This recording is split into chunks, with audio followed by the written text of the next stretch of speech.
vegans. I like that. And the really important stories. Fat naked cow gets stuck in swimming pool. It's a headline in a lot of local newspapers. Yeah. We're on the same team, Nick. Yeah, but I'm just helping you. Join us for Ministry of Offence, Saturday nights, 8 o'clock on GBNews. On TV. On Monday to Thursday from 9 to 11 for the feistiest and most fun news debate on TV, where free speech reigns. I'll bring you a sharp take on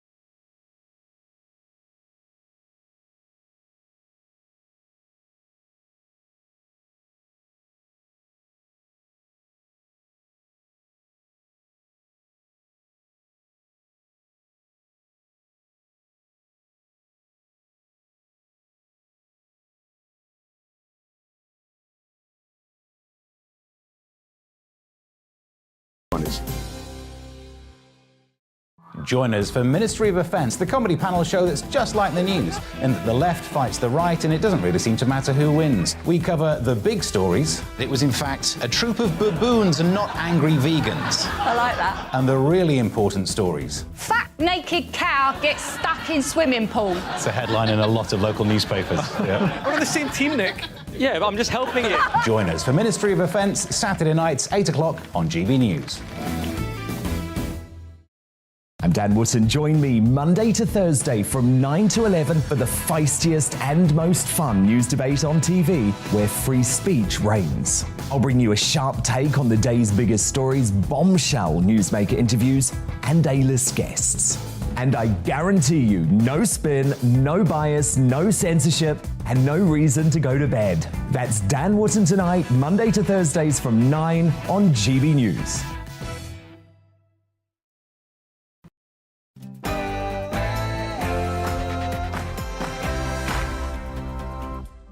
Hello and welcome to We Need to Talk About the Queen, our Jubilee special. Who and what else would we want to cover in depth today as we celebrate 70 years on the throne for Her Royal Highness Elizabeth II?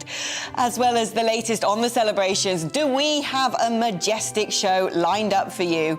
Keeping me company today is royal commentator Caroline Aston. Plus, they are probably the most international family on earth. For centuries, dynasties have married other dynasties to build empires and forge international peace. We find out which nations ended up making our very own House of Windsor. And ever wondered what the Queen eats? Did you know? Apparently, she loves a bit of Tupperware. We have Her Majesty's former chef to lift the lid on the secrets of the royal diet.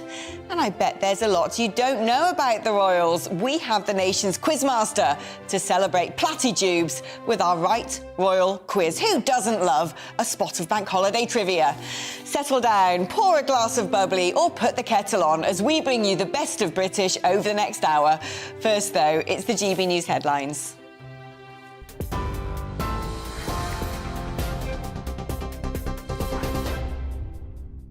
A very good afternoon to you. It's just 3 minutes past 2. I'm Rosie Wright, keeping you up to date today on GB News. Now, the Queen, joined by members of her family, watched the royal flypast from Buckingham Palace, the balcony, as part of Platinum Jubilee celebrations.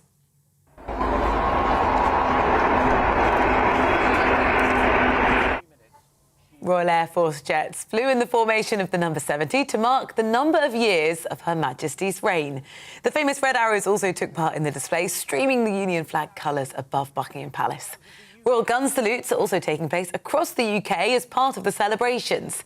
The Duchess of Cornwall, the Duchess of Cambridge and her 3 children, George, Charlotte and Louis, waved at the crowds during the carriage procession. The Prince of Wales, the Duke of Cambridge and the Princess Royal rode on horseback in their uniforms.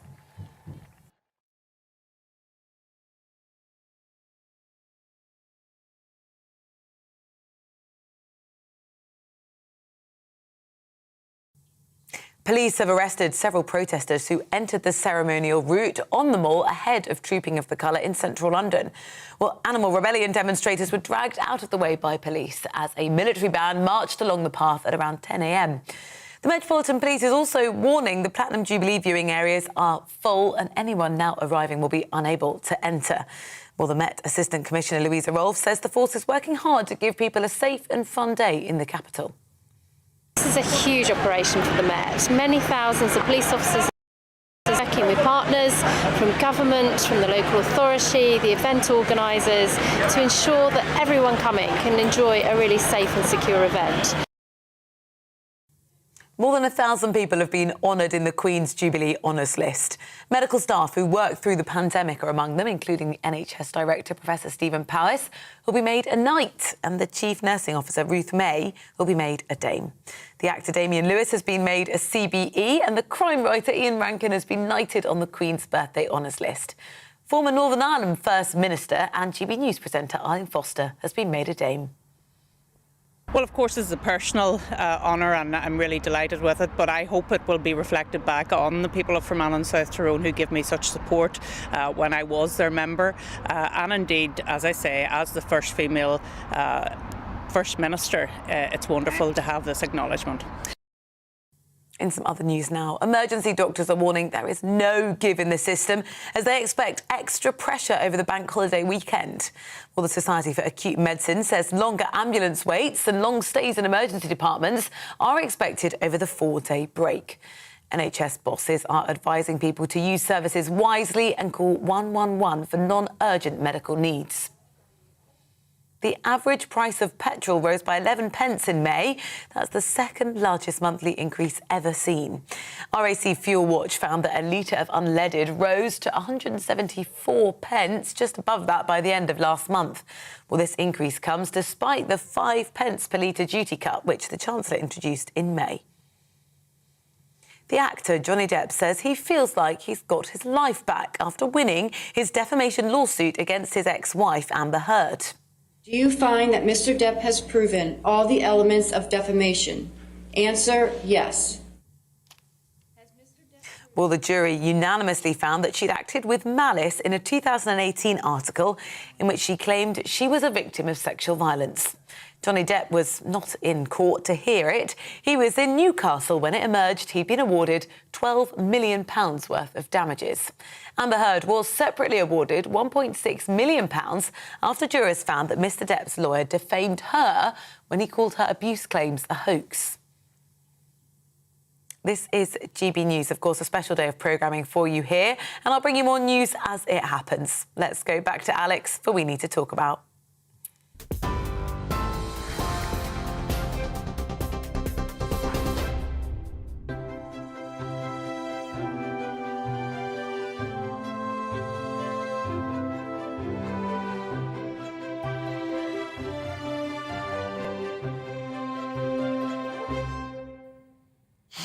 Now, I'm one of those enthusiasts who has unapologetically covered her cottage in bunting, as well as secretly bedecking those of my neighbours under the cover of darkness. And I even have a dress made of Union flags for a big old party tomorrow night. But today really is a remarkable day for a remarkable human.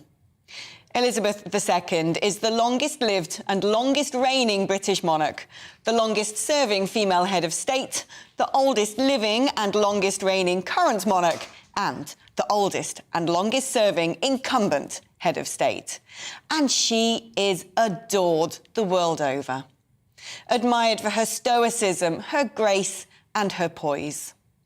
Those moments where she reveals a mischievous grin that reminds us of the warmth and humility of the woman who remarkably became queen of 32 countries at the young age of 25, having served as a driver and mechanic during the Second World War, and having been a working mother to 4 children, 8 grandchildren, and 12 great-grandchildren throughout her 70-year reign. She has known more American presidents than anybody else and has been served by a breathtaking 170 leaders of her realms, including 14 UK prime ministers. To say she is the most famous woman on earth is surely an understatement. Her fortitude is nothing short of astonishing, and what she represents, both as a symbol of Britain abroad and the character of our nation back at home, is irreplaceable.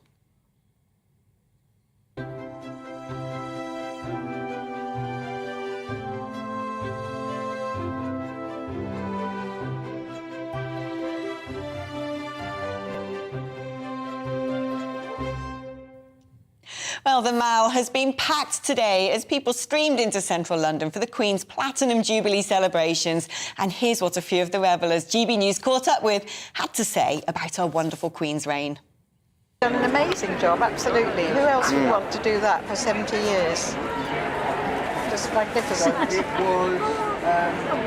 When I got up this morning, I said to my husband, I wonder what time the Queen's going to get up today. I know she's not going to do all of it, but she'll be on the balcony later on. We love her. I think she brings people together and, yeah, she's just such an icon of Britain. Yeah, I think the crowd today shows how people feel about her. Everyone loves her, everyone's going to celebrate her. Yeah. And congrats, Lizzie. Yeah, emotional. Yeah. I wanted to see it because it's a really special Jubilee, and it's the Queen's first big Jubilee. Yeah. And we just, we're never going to see a Jubilee of this 70 years ever in our lifetime, and our child's lifetime probably, so we thought we've just got to be here. Well, let's cross live to our royal reporter, Cameron Walker, who is live at Buckingham Palace for us now. Cameron, it's just wonderful seeing people all bedecked in Union flags and really enjoying the moment. Give us an up-sum of what's been going on so far today. Oh, Alex, it's been an absolutely incredible morning so far down here at Buckingham Palace. So, Trooping the Colour has been the big event of the day. The Queen's birthday parade happens every single year. It's the Queen's Platinum Jubilee, celebrating 70 years of service to the nation. And the 1st Battalion of the Irish Guards was the regiment who was trooping their colour this time around at Horse Guards Parade. Prince William is their Royal Colonel, and actually Prince William's children got a rare outing. We saw Prince George, we saw Princess Charlotte, and we saw Prince Louis. And Prince Louis was actually wearing a cute little sailor outfit, which we believe that his father, the Prince William, wore back in 1985 for the Trooping the Colour that happened last year. So that was a really lovely moment. Notably, Harry and Meghan, we understand, were also at Horse Guards Parades watching the traditional ceremony, but they were behind closed doors in the Major General's office. We occasionally saw glimpses of the Duchess of Cambridge, the Duchess of Cornwall, at the balcony of that office overlooking Horse Guards, but we never saw Harry and Meghan, and I think that was perhaps a significant moment that they were very much trying to keep out of the spotlight and not perhaps overshadow Her Majesty's special day. The party then kind of rode back to Buckingham Palace behind me for a royal flypast, but before that, Her Majesty the Queen stepped out onto the balcony with the Duke of Kent and took a royal salute. The Prince of Wales represented her at Horse Guards for the royal salute, so there was a second one at Buckingham Palace with Her Majesty the Queen. We know Her Majesty has mobility problems, so it was her way of taking part in the traditional Trooping the Colour ceremony. She was then joined by the extended royal family, those senior working members of the royal family, to watch that famous flypast of 70 aircraft incorporating the Royal Air Force, British Army and Royal Navy. 70 aircraft celebrating Her Majesty the Queen's Platinum Jubilee. The largest number of aircraft that's taken part in a flypast like that since the RAF centenary in 2018. So it was a really special moment. But again, no Prince Harry and no Meghan and no Duke of York actually on the balcony, only limited to senior working members of the royal family and to their children, and a slight exception also of Princess Anne's husband, Vice Admiral Sir Tim Lawrence. So a lot going on, Alex. Yeah, and the pageantry, I mean, it's just so British and just so wonderful, isn't it? What's the mood like down there? I mean, assuming it's just full of jubilation for the Jubilee. Oh, it's an amazing mood. I mean, we've had people camped out, 3 days ago to make sure they got a prime spot of the carriages and the members of the royal family going past them on the Mall. I've been here all morning, and we suddenly were on alert because the crowd started cheering, thinking it was the Queen turning up or something. But in fact, it was the road sweeper clearing up the horse poo from all the horses which were travelling past. So that was an interesting moment. But no, the crowds have been amazing. There's no phone signal down here, which is just very inconvenient, but because there's just so many people trying to capture the moment on their mobile devices, there were crowds in their thousands coming up the Mall around Victoria Memorial to my left here, just to catch a glimpse of Her Majesty the Queen and other members of the royal family for Trooping the Colour celebrations. The first time it's happened, Alex, since 2019. And we've been utterly spoiled with some of the wonderful cutaway shots of especially the young royals, her great-grandchildren. There's that already an iconic image of Prince Louis standing on the balcony during the flypast, his hands over his ears and his little face scrunched up. I mean, it's just been utterly wonderful to see everybody out in force.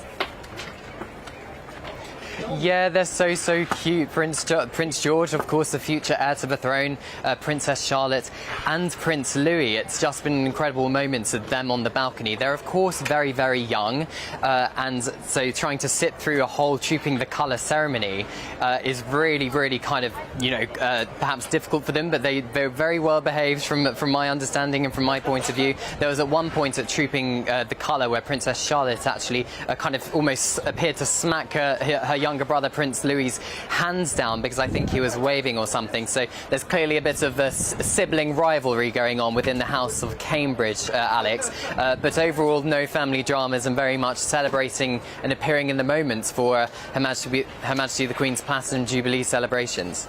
Yeah, Cameron, I'm really jealous. I'd have loved to be in there, and it just looks incredible. Thank you so much for coming on the programme and sharing those moments with us. Well, people in East Yorkshire are also celebrating the Queen's Platinum Jubilee today with a flotilla of 70 boats across the Humber Estuary and a flypast. Hessle Town Council and Hull-based company High Flyers have worked together to place a Union flag on the Humber Bridge in celebration. GBNews Yorkshire and Humber reporter Anna Riley joins me now. Anna, it's brilliant to have a look around the nation and see how loads of different parts of the United Kingdom are celebrating the Jubilee. Tell me more about what's going on where you are. Good afternoon, Alex. Yes, there's been a hive of activity here in Hessle. We're just at the foreshore. As you mentioned, those two flags have been put up on the Humber Bridge, 500 feet high. And I'm actually joined now by Michael Wood. He's the East Riding of Yorkshire town crier. And you've just done a proclamation, haven't you, for the Queen? Tell me what that's about. Well, not just me, but town criers throughout Britain and from America to Australia, Canada to New Zealand have all taken part. And town criers begin a proclamation with 3 years and always end with a tribute to our reigning monarch. So it's God Save the Queen almost every other day that I say, not just today, but today's a special day for saying it. And why do you feel that this tradition is so important? What, town crying? Well, and the proclamation. Well, town crying gives me a chance to dress like Poldark and go to work, like looking like an extra from the programme. But well, it's important that we have royalty and pay respect to royalty, especially Her Majesty. She's done a great job. Come on. Look at how she's lasted in life, you know, and looked after us. And the thing is, I'm an ex-military man, so she's been my colonel-in-chief, and you just get a liking for what the royalty stands for, the monarchy in this country. And can you just give us a little flavour of that proclamation now? OK. Let it be known in proclaiming this tribute to Her Majesty the Queen on her Platinum Jubilee that we are one nation and one Commonwealth. God save the Queen. You're supposed to curtsy. There we go, curtsy there. Thank you, Michael. That's great. There you go, Alex. The proclamation there for you. Anna, that was quite something, especially when it's played out live through one's earpiece. I think God save my ear and my hearing is the message I want to give to the world. Anna, thank you ever so much. It's wonderful to see everyone celebrating up in Yorkshire and Humber. Well, let's talk to world commentator Caroline Aston, who's my guest throughout the show today. Caroline, I mean, you know, it's incredible, a Platinum Jubilee, and the nation coming together like this, we rarely get the opportunity to do it. Well, it's a kind of national party, and don't we need one? After the grey, grim years we've all lived through, here's a chance to eat trifle, put up the bunting and celebrate this record-breaking reign of a lady who's pretty much never put a foot wrong through 70 long years. And don't forget, our Queen was never meant to be Queen anyway. It was only due to the defection, the abdication of her glamorous uncle, King Edward VIII, to marry the woman he loved, that pushed the stammering, diffident George VI, the Queen's father, onto the throne. And she's picked up the baton he put down far too early in 1952. And my goodness me, hasn't she carried it forward? Duty, devotion, going forward always. And here, thankfully, up on that balcony today, we didn't know she'd be there, and she was truly the diamond in the crown of constitutional reign. I mean, it's astonishing when you come to think of it. 25 years old when she got that message that her father had passed away and she was to become the monarch. And it's hard to imagine a 25-year-old today taking on that level of responsibility. How has she changed throughout the 70 years of her reign, from being such a young queen to now being one of the longest-serving monarchs in history, second only, I think, to Queen Victoria? Oh, no, she's beaten Queen Victoria, but in history it's second only to, is it Louis the 14th or yes, Louis the I'm someone? speaking about this country. We haven't always got on with the French. So better keep her. How has she changed? Well, I think one of the biggest changes is that when she was born on the 21st of April, 1926, it was merely enough that the lottery of life made you royal to gain respect. And it remained like that for quite a long time. But as the Queen's reign has unrolled, it's become far, far harder. People are watching royalty. Social media has its eye on them all the time, and they are now judged as we judge each other. When they're good, they're very, very good, and we love them. But when one or another of them is bad, well, they're pretty horrid.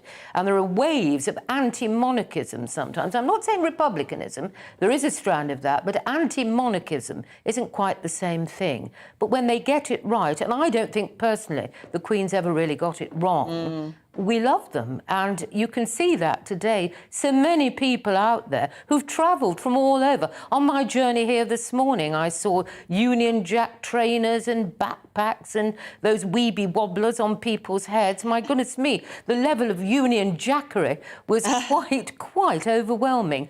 All of this aimed at that small, silver-haired figure you saw, thankfully, standing on the balcony at the centre of it all. And let's forget that. She is the focus of this, and quite rightly. Nobody else, it's her day. Caroline, thank you. Let us know your views of the Queen's reigns, your memories and the royal family on this momentous occasion. If you've ever met the Queen, tell us, email us, jubilee@gbnews.uk or tweet us at GBNews. You're with GB News on TV and radio. Coming up, as the Jubilee celebrations continue, I'll be indulging my fascination with the Queen's family tree and getting a history lesson with genealogist Dr. Michaela Hume, who will explain how the House of Windsor came into existence. Time for a short break now and a check on the weather forecast. Good morning, Alex Deacon here with your latest weather update. The Jubilee weekend is upon us, and certainly for most of us, the start of it is looking pretty good. It's going to be a fine day out there, plenty of sunshine. Bit chilly first thing, but warming up by this afternoon. There is one exception. This little weather front is just drifting its way towards Northern Ireland. So here we are going to see increasing amounts of cloud, and we will also see some outbreaks of rain working in from the west. There is also the possibility of cloud bubbling up and providing one or two scattered showers over Scotland and Northern England through the day today, but they'll be very well scattered. Most places won't see the showers, just stay dry and fine with sunny spells. It is pretty fresh out there if you're just about to step out, but by this afternoon it'll feel pretty warm. The winds are light, the sun is strong, and temperatures in the south getting over 20 Celsius. Cooler across the far northeast and a bit cooler with the cloud increasing for Northern Ireland. The rain may not get to Belfast till later on, but it will move in here. Quite a wet evening it looks like for Northern Ireland, and it doesn't stop there. The rain will move its way across the Irish Sea towards southwest Scotland, northwest England, North Wales overnight. Otherwise, though, most of us having a fine, dry evening and staying dry and clear overnight. Again, temperatures could drop down to single figures where we keep the clear skies, so a chilly start to Friday. Friday, tomorrow is not quite as straightforward as today. It does look as if it'll be cloudier for Wales, western parts of England, southwest Scotland with maybe one or two showers, and still for Northern Ireland too. Any showers across central and eastern parts, few and far between. So again, most places across eastern England and much of northern and central Scotland, dry and fine with some sunshine. And in the sunny spells, temperatures again getting into the low 20s, feeling pretty pleasant. Some of these North Sea coast a little fresher on Friday. Saturday and Sunday, well, still some sunshine certainly across the north, but in the south likely to turn cloudier with an increasing chance of some showers.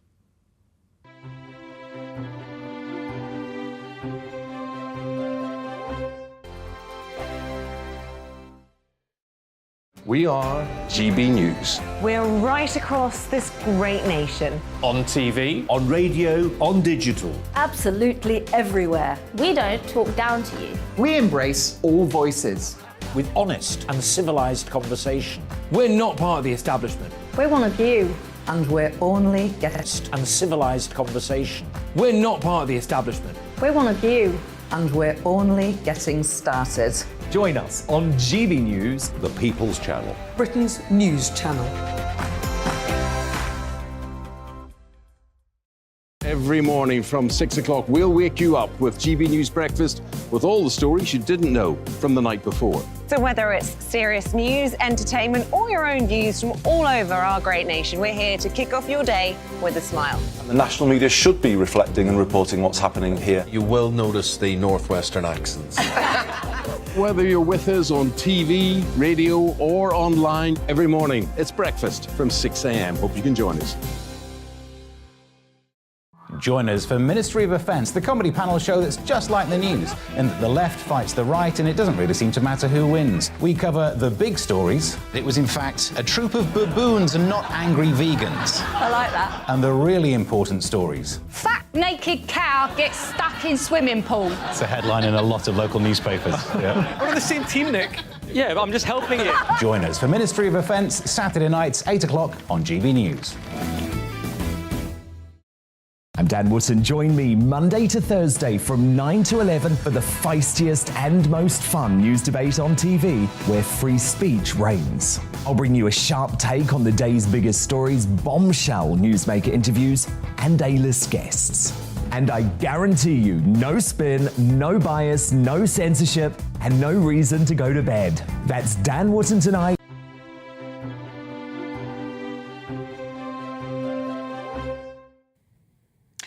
Wars throughout history have been ended on the basis of strategic marriages, the coming together of great dynasties and royal houses to unite nations, build empires and forge global cooperation and peace.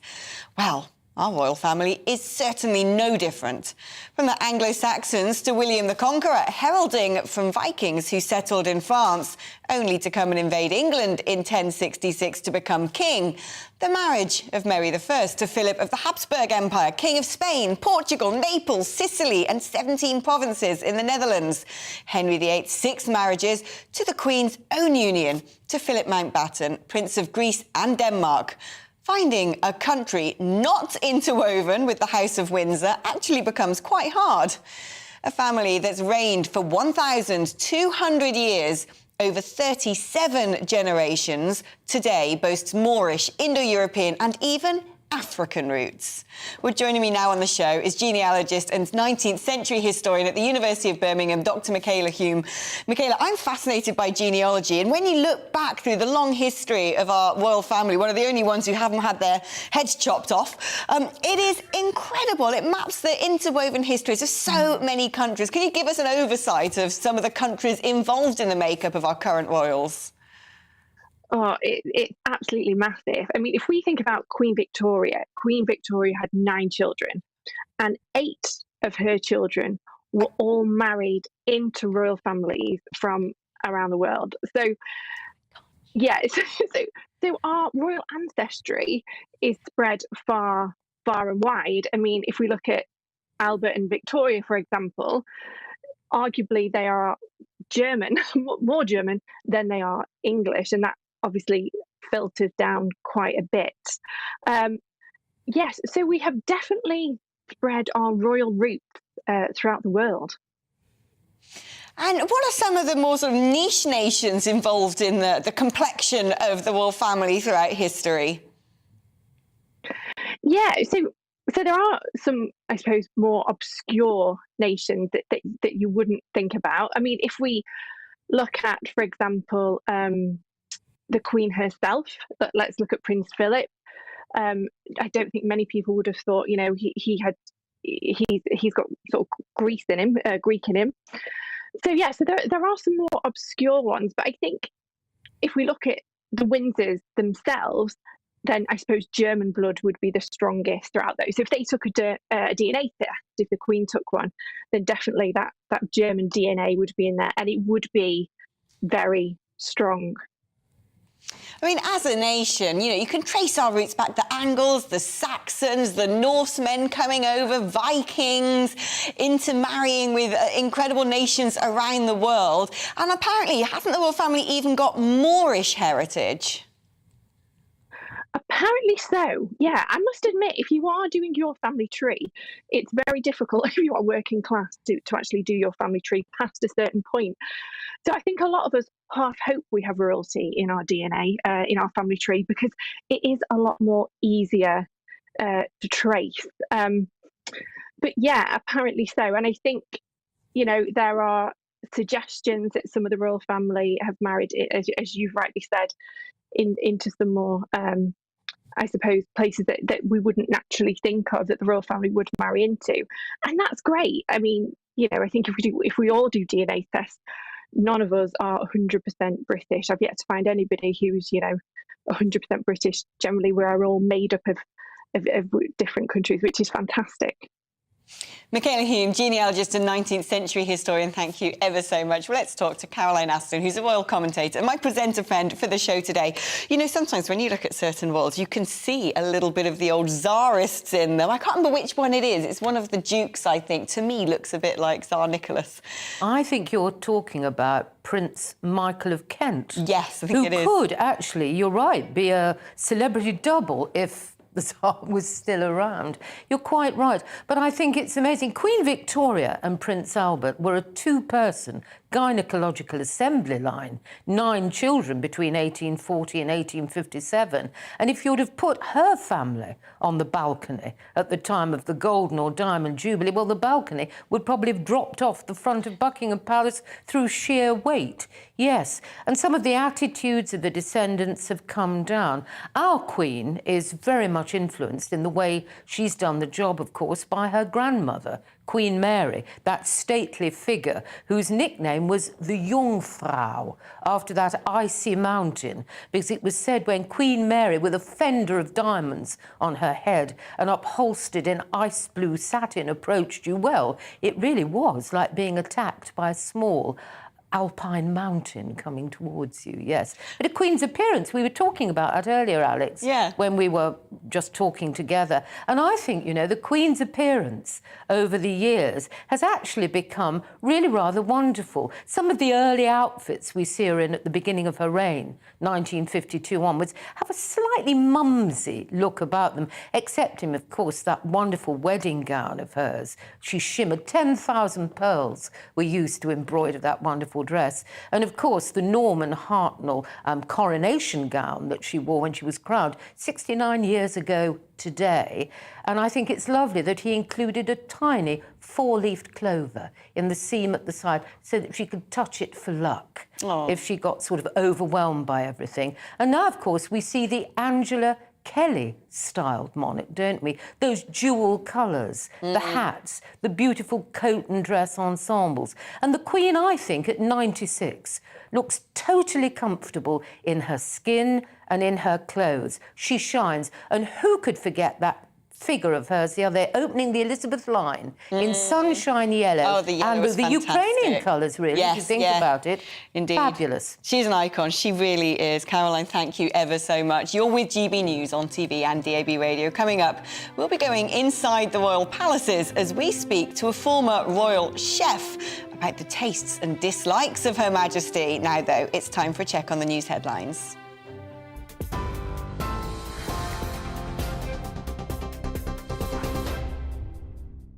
Good afternoon, it's 2:33. I'm Rosie Wright, keeping you up to date on GB News.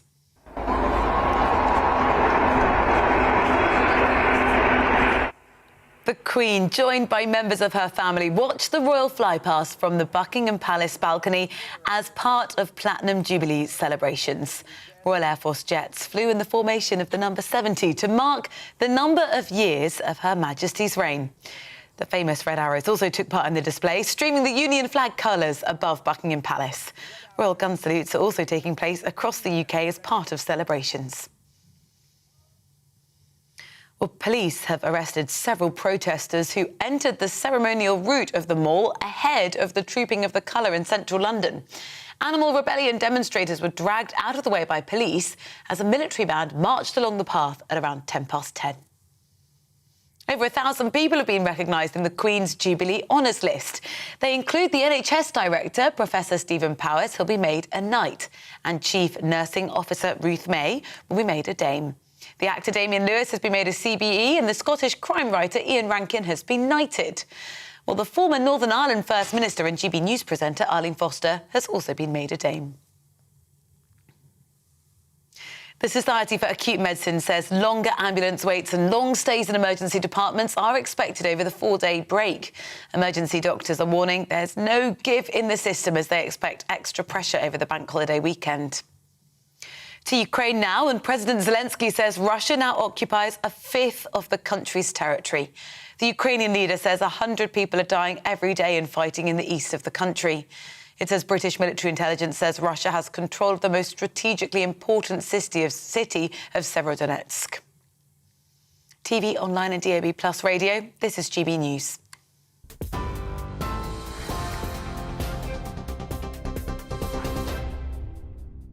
Direct Bullion sponsors the Finance Report on GB News for gold and silver investment.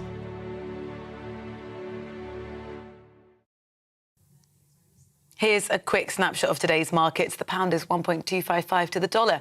The pound is 1.73 to the euro. The price of gold currently stands at £1,482.93 per ounce. Direct Bullion sponsors the Finance Report on GB News for real-time investment.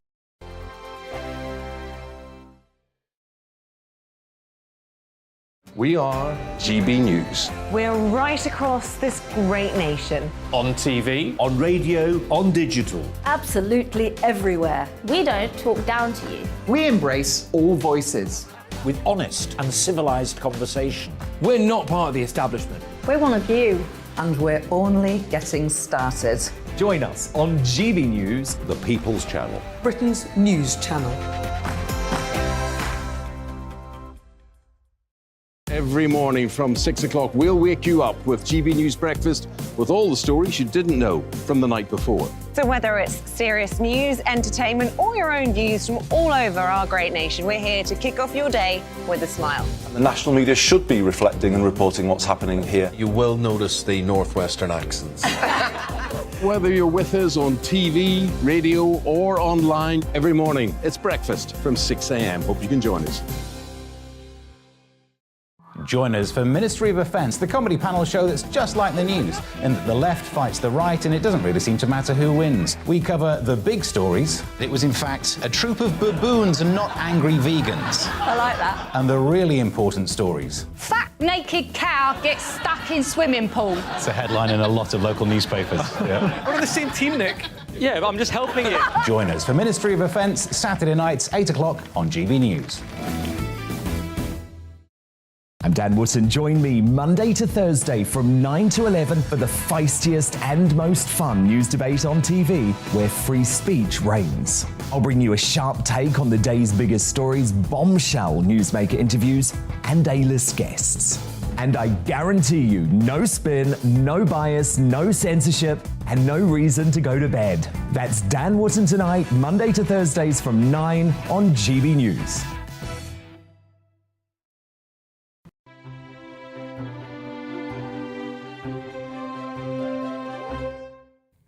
Welcome back. Well, the Queen is, of course, notoriously private. But something we all wonder, surely, is what life as the Queen is really like, especially what she eats. Is it all caviar and quail's eggs in lavish formal table settings? Or cornflakes from a Tupperware container in front of the telly? Does her Madge enjoy a cheeky Nando's? Has she ever been on a diet? Well, few people can answer those sorts of questions. Few people, except, of course, her private chef. And it just so happens we are joined by one of them now. I'm delighted to welcome Darren McGrady, who is the Queen's personal chef, as well as Princess Diana, Prince William and Prince Harry's chef. He's seen all of their eating habits. So, Darren, what types of food does the Queen tend to eat? What's her favourite dish?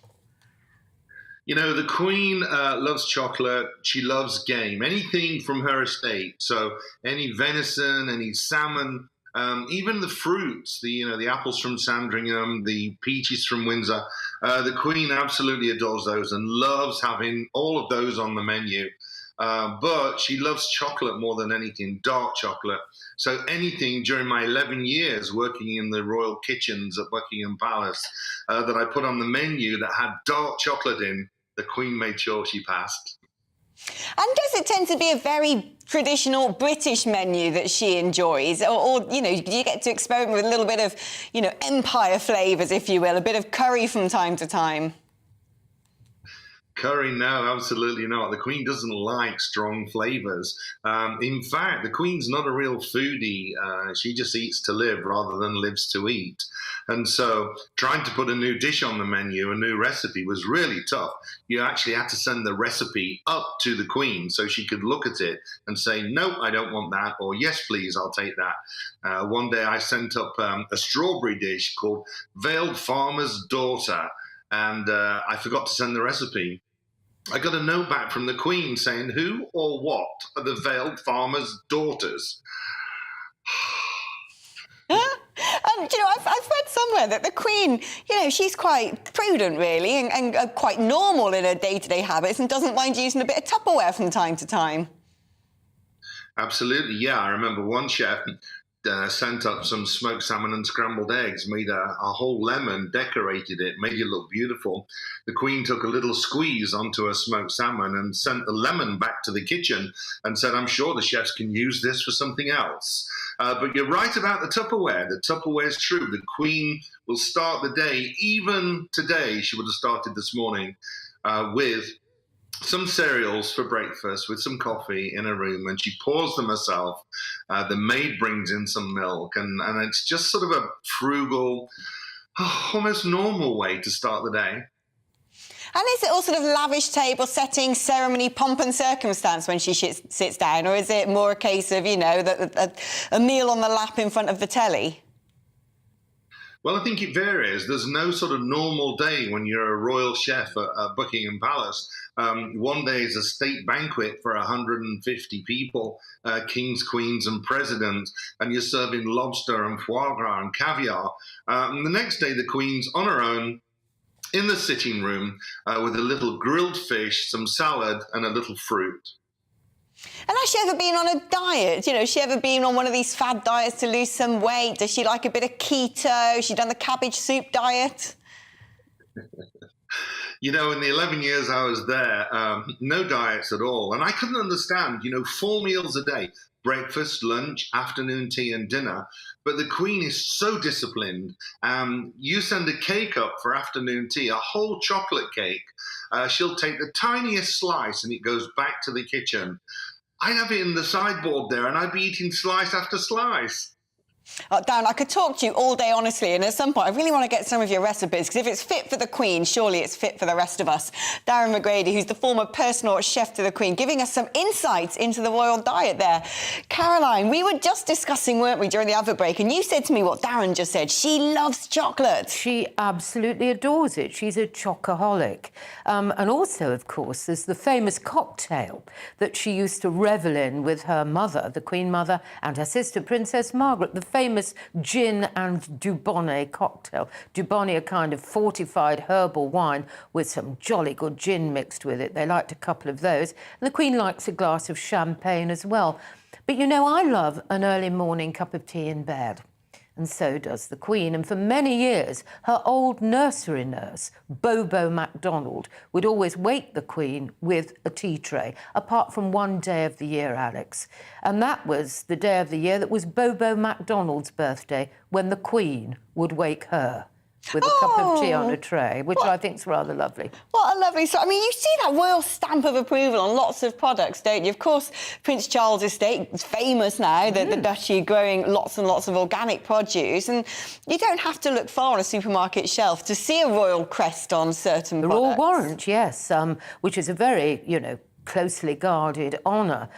Many things, but yes, lots of chocolates, some very luxurious brands of chocolate. I think Bendings, Mints, that's one of the ones that has it. I've seen that, and so on. But for me, I think what Darren was saying about the Queen's basic taste, they are fairly simple. She likes fresh produce off the estate and so on. But I will tell you this. There used to be a tradition that little round penny-shaped jam sandwiches were sent up at tea time, tiny, but they weren't for the Queen. She used to feed them to the corgis. What a luxury life they must lead, and what a waistline they must have as well.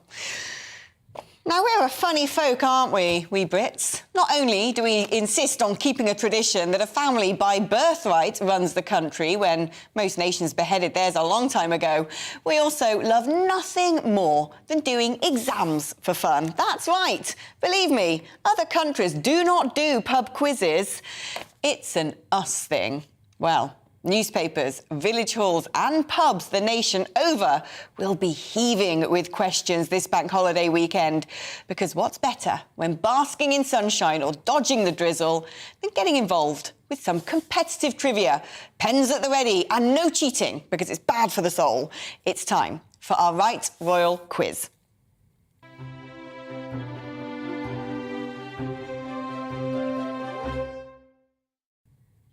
Who better to join me than Jay Flynn, MBE, the nation's quizmaster, who kept us going during lockdown with his virtual quizzes. Thank you so much for coming on the show today, Jay. What questions do you have for us? And Caroline, no cheating. I know you're going to know all the answers anyway. Oh, I've not been easy at all on you guys. Question number one. In which country was Elizabeth when she was informed that she was to become Queen? Well, do you know what? I actually know the answer to that one. I'm pretty sure, correct me if I'm wrong, that is Kenya. Yes. 1 point to Alex and 1 point to you at home. If you got that, come on, Jay, hit me with number two.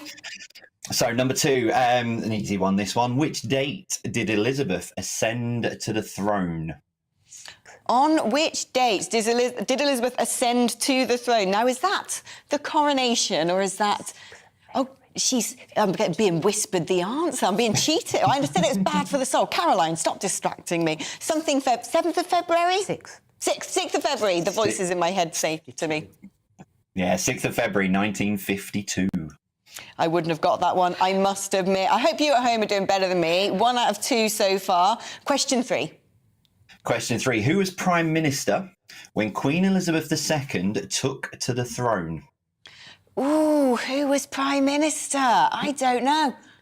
Winston Churchill. I did know, believe it or not. It is Winston Churchill. I really am not doing... If Caroline wasn't sitting here whispering the answers, I would be embarrassing myself by now. OK, Jay, number 4. OK, number 4. How many grandchildren and great-grandchildren does the Queen have in total? Oh, do you know, I wrote this earlier in my opening monologue, so I should know. And I think it was along the lines of 7 grandchildren and 8 great-grandchildren. Is that... No, 12, 7... 8, oh, I don't know. I've forgotten. I did research it earlier as well. Tell me, Jay. It is 20. 20. And how does that break down between the grandchildren and the great-grandchildren? Yes. Yes. Well saved. We'll move on, shall we? Question number 5. So question number 5. The Queen has visited all but 2 of the Commonwealth of Nations. Name either of them. The 2 she hasn't visited. Blimey, I guess they have to be either far-flung or pretty dangerous. I'm going to... Well, do you know what? I'm not even going to try because there are way too many... 56 Commonwealth nations. I really don't stand a chance of getting this one right. OK, Jay, tell us. You can have either Cameroon or Rwanda. Do you know what? Even I've been to Cameroon. There you are. Cameroon or Rwanda. Who knew? And of course, Cameroon, they speak English in the north and French in the south. Question number 6. Your final question. How many towns were made cities as part of the Jubilee celebrations? Oh, blimey. I have no idea, but I do know that Milton Keynes was involved in that one. So was it about 5? 8. 8. Do you know what? I think that I managed to get 1 out of 6 questions right. So well done, Alex, showing that she really shouldn't be joining your pub quiz team anytime soon. And Caroline, whispering in my ear from the sidelines, definitely got an A star for all of her answers. Very well done indeed. And I want to know how you did back at home. Were you as clued up as the royals as you thought you were? Jay Flynn, the nation's quizmaster there, putting you to the test. Now, there was a gaping exception from that Right Royal quiz because we weren't asked about the Queen's middle names. It just so happens one of them is Alexandra. That's right. Great pick. And it means defender of the people. As head of our armed forces and defender of the faith, it's pretty apt. I, however, just try to defend common sense. Fanfare, please.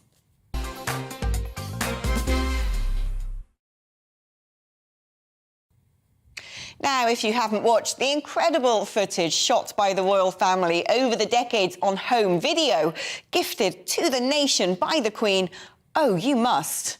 Seeing rare real-life scenes from behind the palace walls documenting the Queen's life from birth is a beautiful insight into the woman we call Queen and reminds us of her long 96th year and how much the world has changed while she has remained our constant. Watching the future of our royal family in the form of George, Charlotte and Louis practising the royal rave from their carriage, going down the Mall and wriggling and squirming on the balcony was so heartwarming, especially as Charlotte ticked off her younger brother for waving perhaps a little too enthusiastically at the cheering crowds, only to be repeatedly ignored. The royal litter is nothing short of adorable.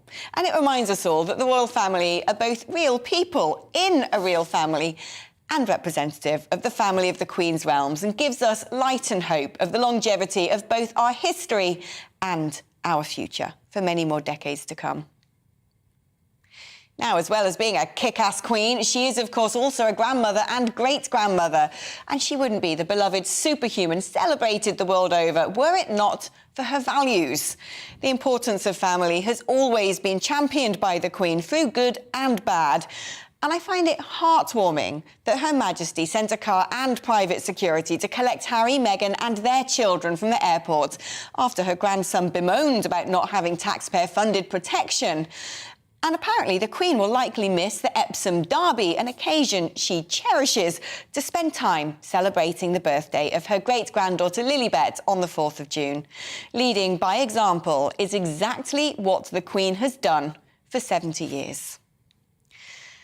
And why, oh why, does there always have to be some moron wrecking everything for the rest of us?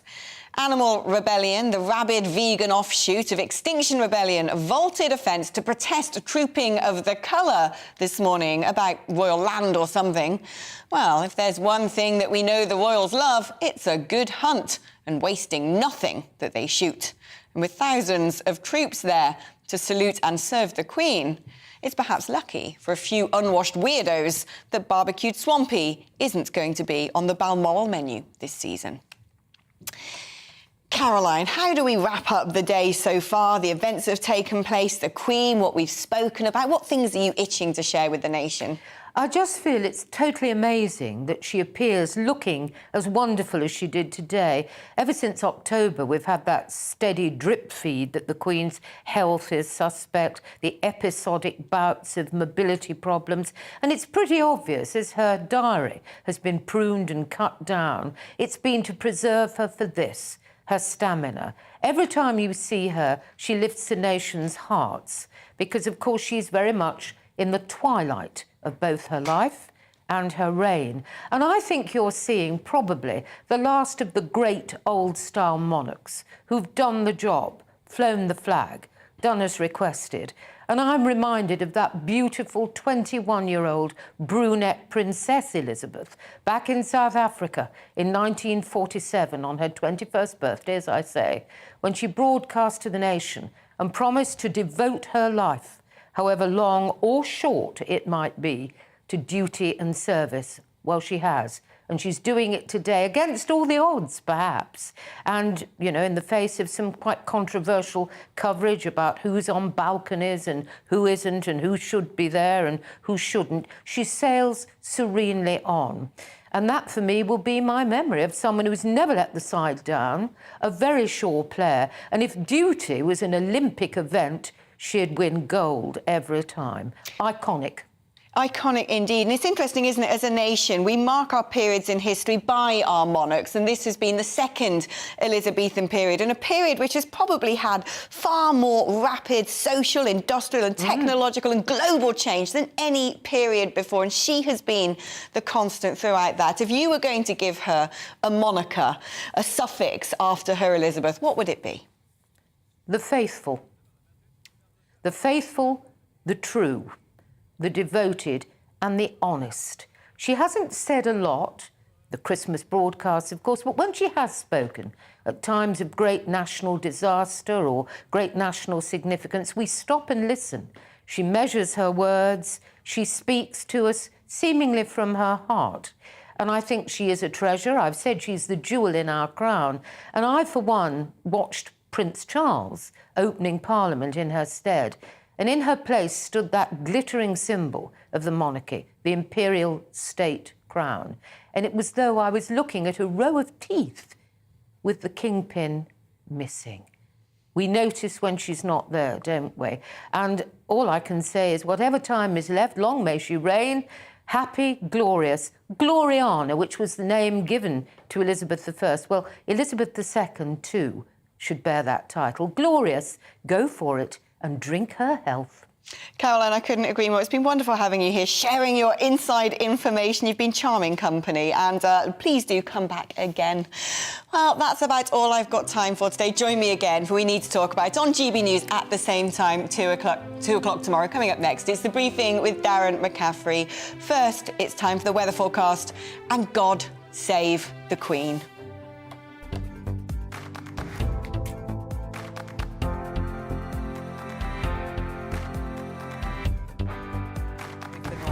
Let's take a little look at the details. And looking in the southwest, we can see plenty of sunny spells this afternoon, just a little bit of cloud bubbling up, which could create a little isolated shower. It should be dry, though. Let's head east, and the weather stays the same there. Lots of warm, sunny spells, a little cloud, bringing the risk of an isolated light shower or two. South Wales now, it's going to be mostly dry with warm, sunny spells.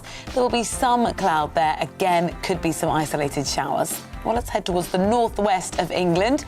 A little cloudier here than further south. Plenty of sunny spells likely, though, but still, again, the risk of an odd isolated shower.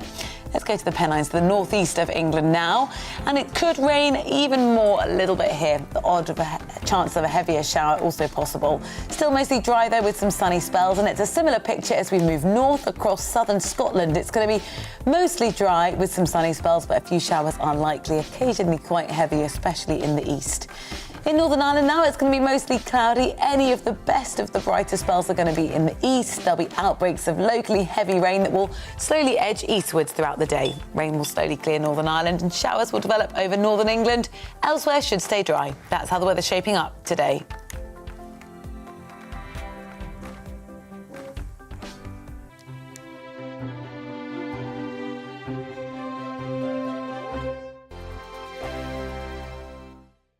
We are GB News. We're right across this great nation. On TV, on radio, on digital. Absolutely everywhere. We don't talk down to you. We embrace all voices. With honest and civilised conversation. We're not part of the establishment. We're one of you. And we're only getting started. Join us on GB News, The People's Channel. Britain's news channel. Every morning from 6 o'clock, we'll wake you up with GB News Breakfast with all the stories you didn't know from the night before. So whether it's serious news, entertainment, or your own views from all over our great nation, we're here to kick off your day with a smile. The national media should be reflecting and reporting what's happening here. You will notice the northwestern accents. Whether you're with us on TV, radio, or online, every morning, it's breakfast from 6 a.m. Hope you can join us. Join us for Ministry of Offence, the comedy panel show that's just like the news, in that the left fights the right and it doesn't really seem to matter who wins. We cover the big stories. It was in fact a troop of